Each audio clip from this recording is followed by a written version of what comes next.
This is Unit 3, Video 3, and in this one we're going to look at George Washington and John Adams, their presidencies, as they were the first and second presidents of the United States. The first one we'll look at is Washington. He's probably the most famous president that we have.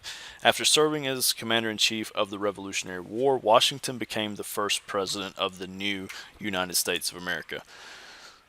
We have several key precedents that Washington sets, but we need to make sure we know what the term precedent means. It means an example, what came before. So these are some things that Washington did because he had no example to follow. This really set the example for future presidents. We'll look at how he formed a cabinet. He uses the title Mr. President. He enforces laws with constitutional authority, stepping down after 2 terms, as well as a non-intervention policy. The first one is that he chose cabinet members to serve over different aspects of the government based on their areas of expertise.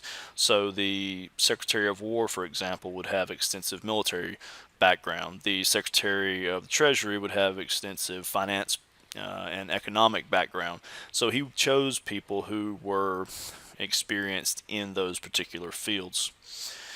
Another precedent that he set was using the title Mr. President.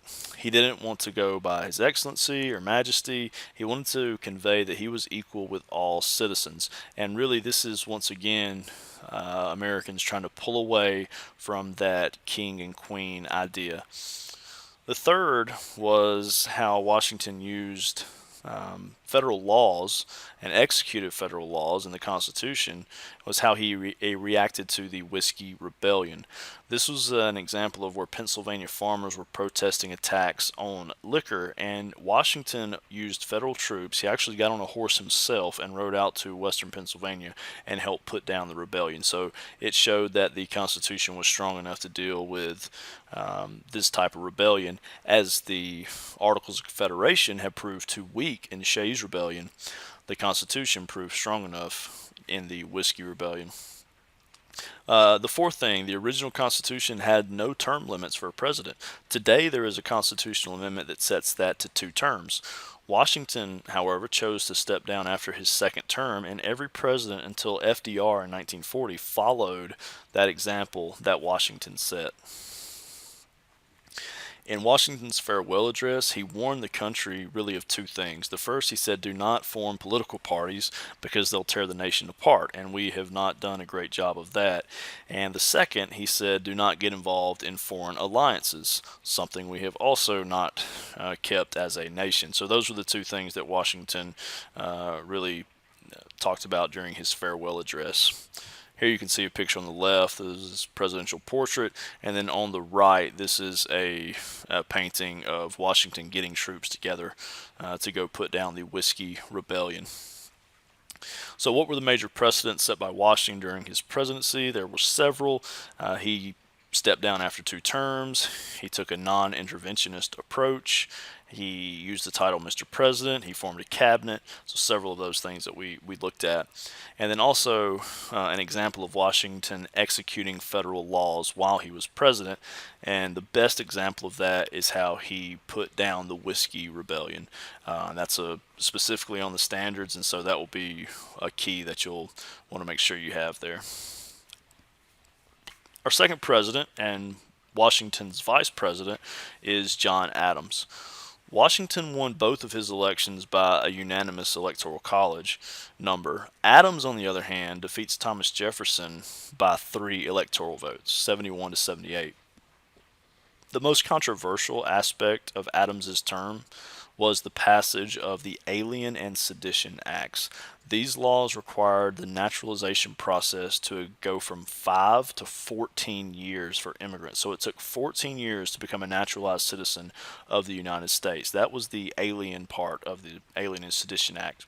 The sedition part of the law made it a crime to write, publish, or speak out against government or officials. This is the one that really drew a lot of fire from Adams's critics because they said, well, this is surely against the First Amendment, freedom of speech, freedom of press, and so the Sedition Acts were very unpopular. It had a lot of opposition, and the question, as I said, of freedom of speech was brought up. Some states actually nullified these laws, and we get the concept of states' rights already in the country.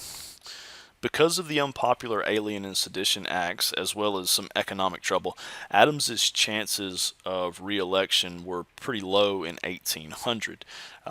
His vice president was Thomas Jefferson, and it was actually Jefferson who would defeat him. Even within Adams's own party, there was disagreement. So the Federalist Party itself was pretty fragmented, and it paved the way for Jefferson. The election of 1800 was unprecedented for many reasons. First, there was a tie in the Electoral College between Jefferson and Aaron Burr, so they both tied with the first place votes. Jefferson was chosen by the House of Representatives. That's what happens in case there's a tie in the Electoral College, it goes to the House.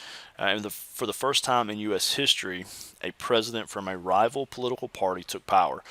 Washington was a Federalist, John Adams was a Federalist, but Thomas Jefferson was a Democratic Republican. So Jefferson was the opposite party, and so we have somebody from a different party taking power.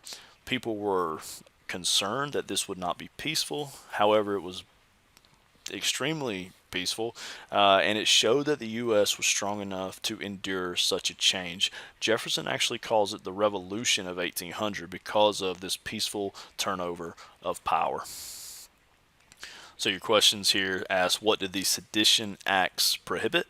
So they prohibited, and you can see the picture down here on the bottom left. The snake represents the Sedition Bill, and those children, if you can read that, it says free press, free speech, and honest opinion. And so they prohibited speaking out against the government, speaking out against government officials, and criticizing them in any way. And then the other question asks, what effect did the Sedition Acts have on the election of 1800? And it swayed many voters. Many voters felt like this was too much power. The Sedition Acts were too much power from the federal government, and so they chose to vote for Jefferson and his party rather than Adams and the Federalists.